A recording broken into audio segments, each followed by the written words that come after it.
Chapter 12 Someone 10th day, the 5th month, 698th year.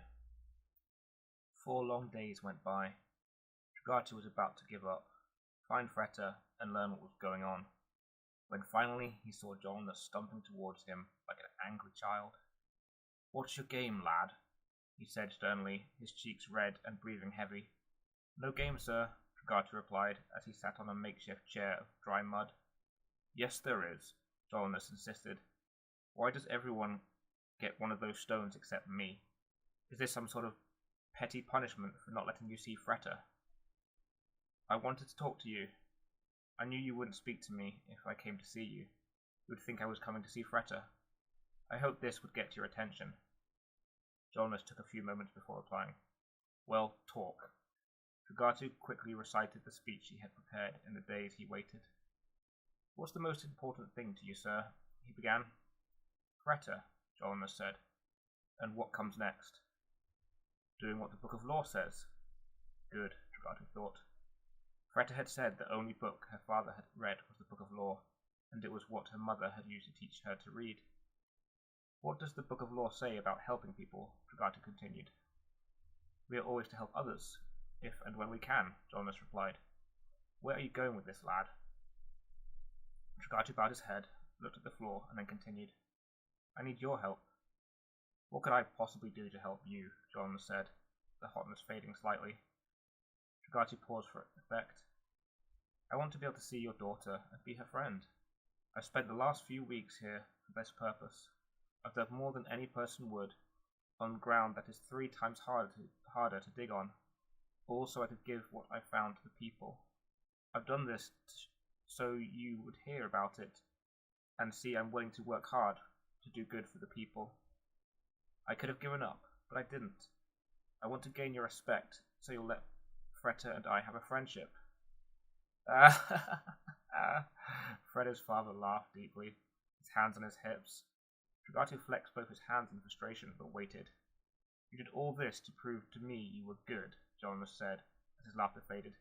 "Yes." Jolnas didn't say anything for a few moments, his expression unreadable, but finally a light smile appeared on his face. "I must confess, Freta has been happier since coming back from the hills with you." His face suddenly screwed up a little, becoming stern again. "You're still seeing each other, aren't you?" Dragatu winced hesitantly, wondering if he should lie. "Come on, boy, spit it out." "Yes, we've seen each other since you told us not to." "That girl," Jolnas muttered under his breath, dropping his hands from his side. "She never was one for doing what she was told." The wide smile suddenly crept across his face. "Because of what you've done, I'll let you spend time with Freta. Not that I've been able to stop you both," he said, giving Dragatu a disapproving look. "Sorry," Dragatu said guiltily, but unable to stop a small smile as he hung his head. "If you do anything to hurt her, I will personally see to it that your life won't be worth living. Do I make myself clear?" Jolnas added. The smile faded, and Dragatu looked up. "Yes, sir. Thank you. I have something to give you," he added, and pulled out the biggest red stone. It was the size of Dragatu's fist, and he offered it to Jolnas, who took a step back, shaking his head.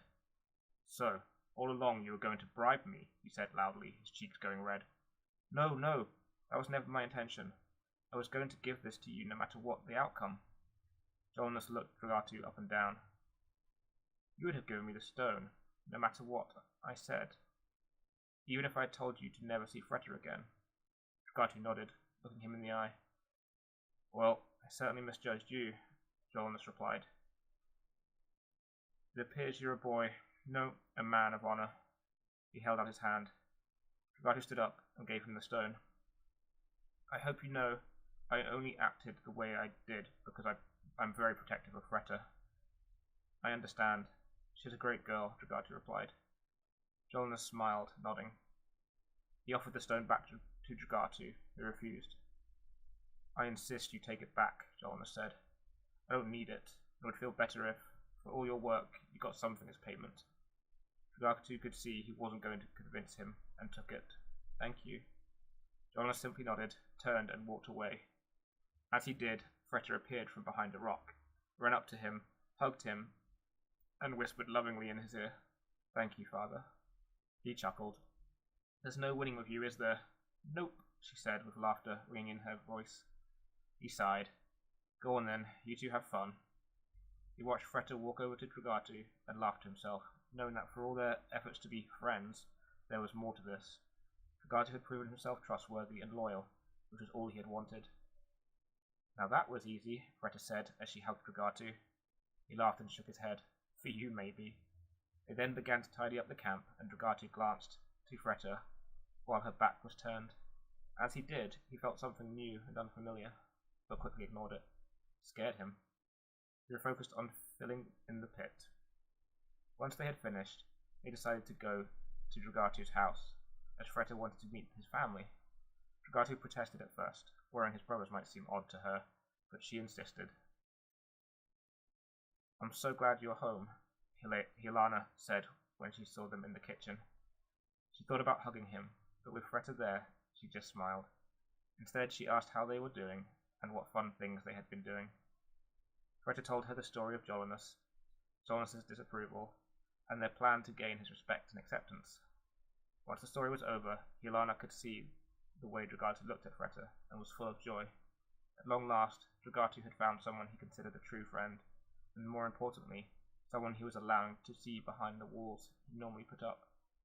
Leaving the kitchen, Dragatu gave Freta a full tour of the house.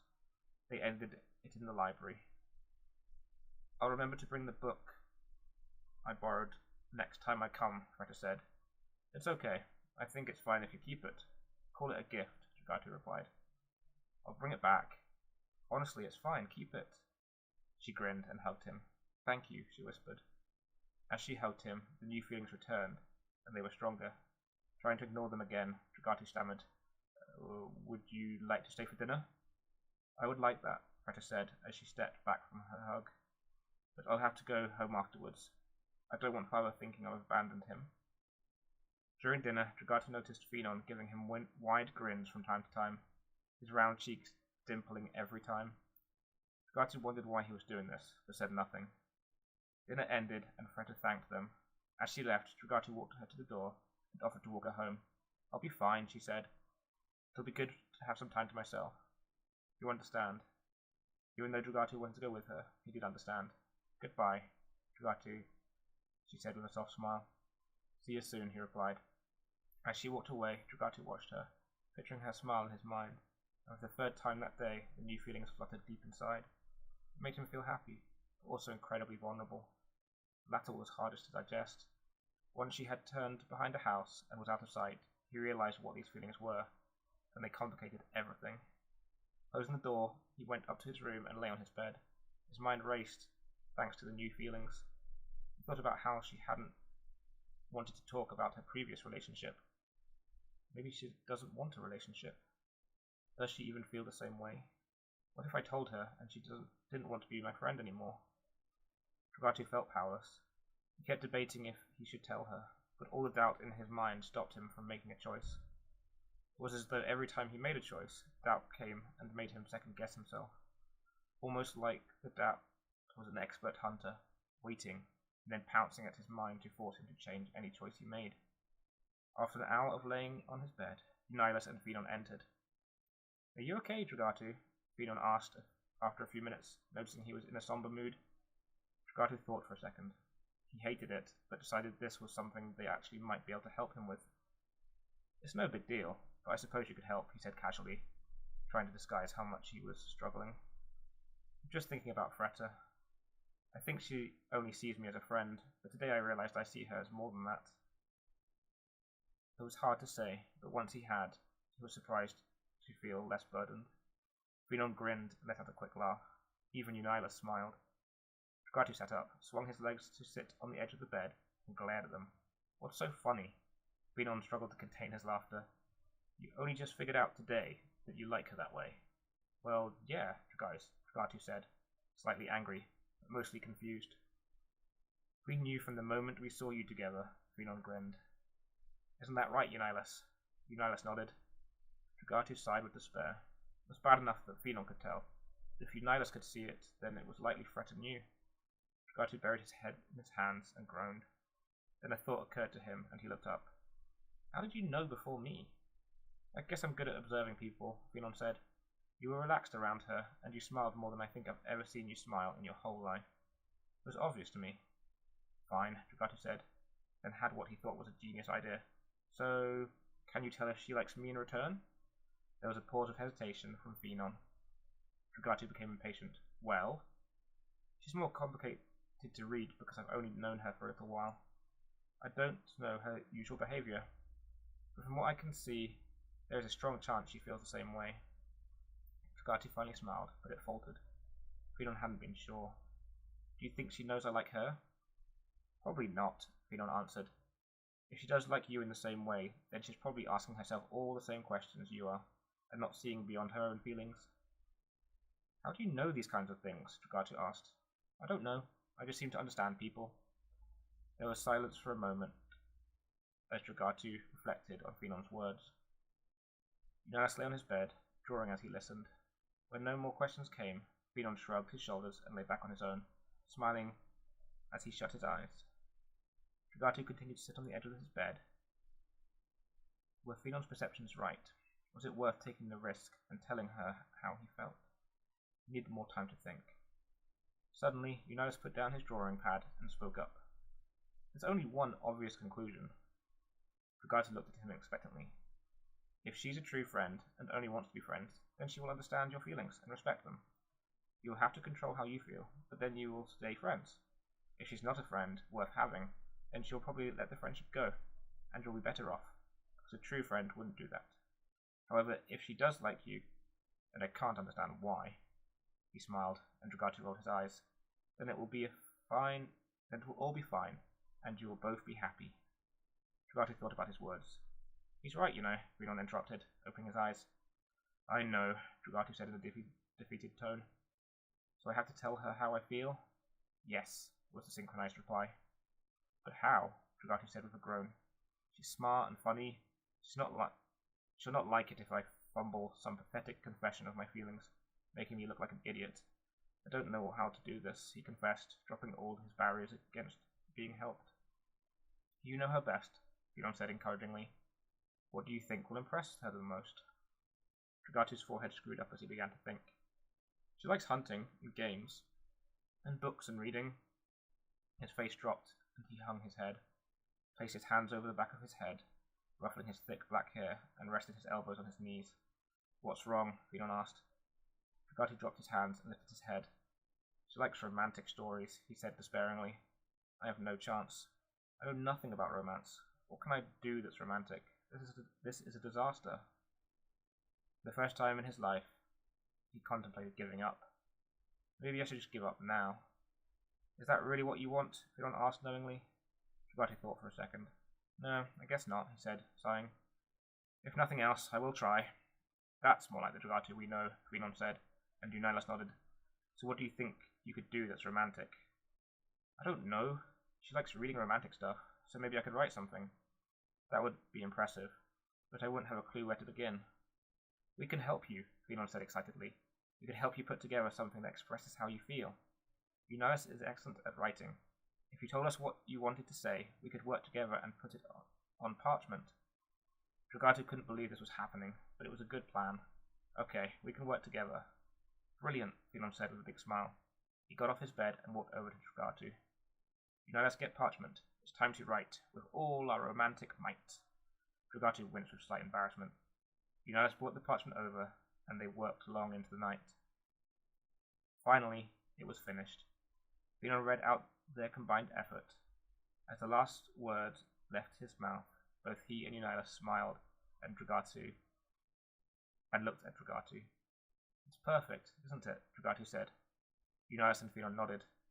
If she isn't impressed by that, then she hasn't got a heart, Finon said. Dragatu smiled.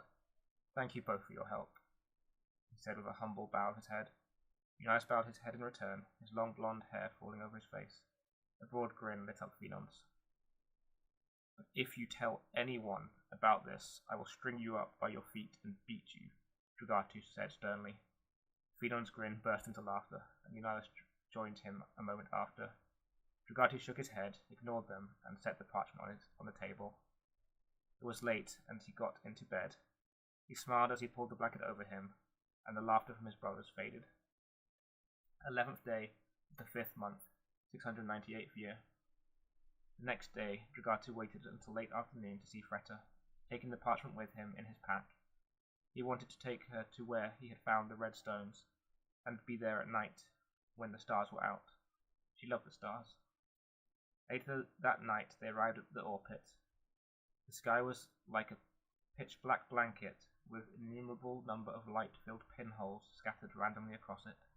The torch and fire for their food were the only other lights for miles. Dragatu's heart hammered, his nerves dancing.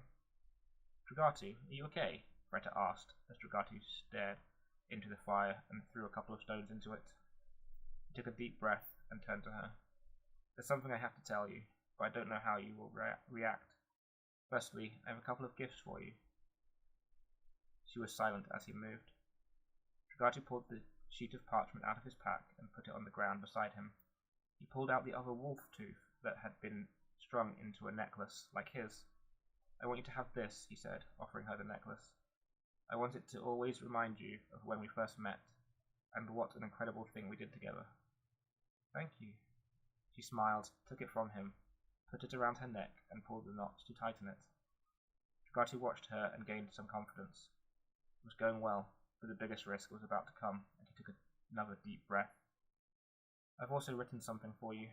I hope you like it. Is it okay if I read it to you?" He picked up the parchment and looked at her. She nodded and smiled. With her acceptance, he read the words of his heart. Perception is often the fuel to change a person's existence. The opening of the eyes to something never seen before, and then seeing something you always knew was possible, but never considered.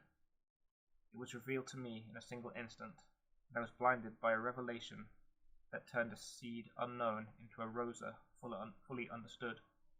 But what to do with that rosa? Do I give it to you with a chance of reciprocation, or hide it under glass from fear of rejection? How did the seed turn into this rosa? What circumstances led to this moment? It was a humble and regular parting. Your smile sparked these feelings as you left, me standing there. I had never seen you so radiant, so unique, and so perfect. At that moment, I realized I would do anything to make you happy and smile. The perception had changed. I saw all the time we spent together, and all I had ever done since we met was for you. I had done it as more than a friend. To see all this in a single moment cannot be described. I came to realize a simple truth. You are the only exception, the only star at night, and that this fact remains when all else dies. I care for you more than I care for anyone else. Yet, what to do with this enlightenment? What to tell you, what to say? I had never known such fear. I, who had faced beasts 3 times my size, had been victorious. I had discovered a treasure far beyond riches or power. I became the richest man with fewest possessions. But my conscience made a coward of me. The risk felt too high. I never want to lose our friendship, and I'm afraid what I feel could be a rift between us. Would you return my feelings? The hope in me cannot understand why you wouldn't feel the same way. I am a man of strength, of power and honor. I would dedicate every breath to seeing you smile and laugh. How could you not want this? You, who are different to most, surely you would understand. But I see you have previously been burned. I hate the thought that you have been hurt so much. How I wish I could take the pain away from you. I have done my best to relieve any pain, and despite your pain, I can see your remarkable strength and capability to love. Please don't close your heart because of the past. Just learn to position your heart towards someone who will always be there for you. Someone who understands your feelings. Someone who will always be there for you. Someone who loves your secret desire to be comforted, even though you are so strong and hide this vulnerable side. Someone who loves your desire to achieve and be successful. Someone who would encourage you to be the best at everything you do. Someone who would dance with you forever.